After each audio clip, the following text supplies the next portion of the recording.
Hi everyone, welcome back to my channel. This is Kirti Charan. ఈరోజు class ఏంటంటే sentence గురించండి. ఇలాంటివి sentences అనేవి చిన్న చిన్న బిట్స్ లైక్ కోడ్ జాబ్స్లో కానీ ఏపీడిఎస్సిలో కానీ టెట్లో కూడా ఇస్తాడు.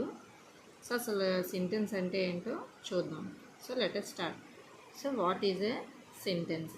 సెంటెన్స్ అంటే group of words that makes complete sense. Sense means nothing but complete meaning.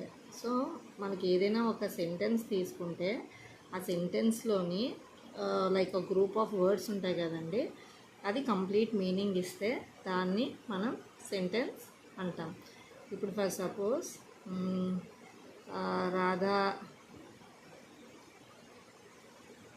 Is a tall girl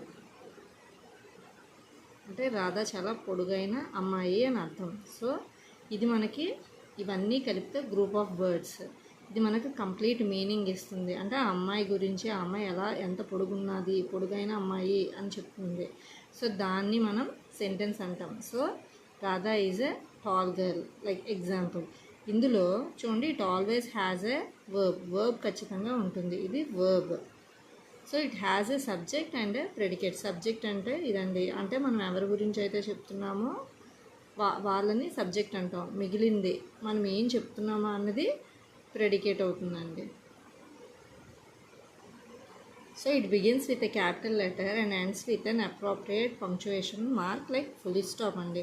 so it always begins with capital letter sentence and its ends with a like ఇక్కడ punctuation mark full స్టాప్తో end అవుతుంది. So this is about sentence. So a sentence is a group of words which makes a complete sense, nothing but complete meaning. It is having verb like subject and this will come under predicate. So it begins with capital letter and ends with a full stop. See, for examples, I wrote here so many examples. Like examples, Sita is a beautiful girl. Sita is a subject. Idi verb. A beautiful girl and the predicate. Honesty is the best policy. Honesty is subject, is verb, predicate means the best policy is the best policy. My brother subject likes to cook food అనేది predicate కింద వస్తుందండి. ఇక్కడ likes అనేది verb వస్తుందండి. Next here Ramesh is my best friend.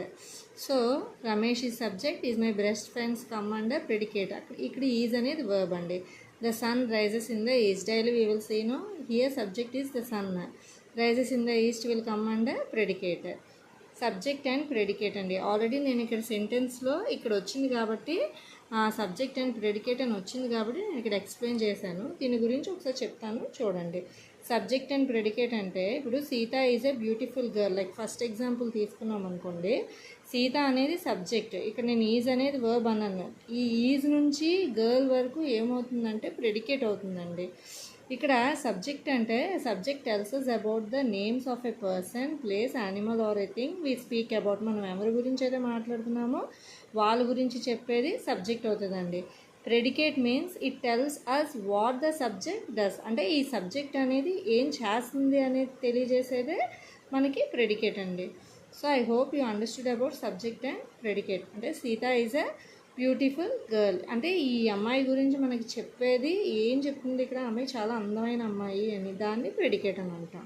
So I hope you understood a small lesson like a small note about the sentence.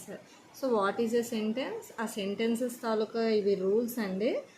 Like these are the examples. All the sentence which we write now will come under like sentence. No, it will contain subject, predicate.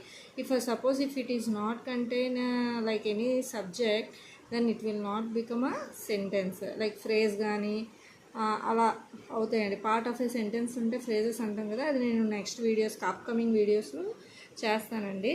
So I hope మీకు subject and predicate గురించి కూడా అర్థమైందని అనుకుంటున్నాను. Very easy.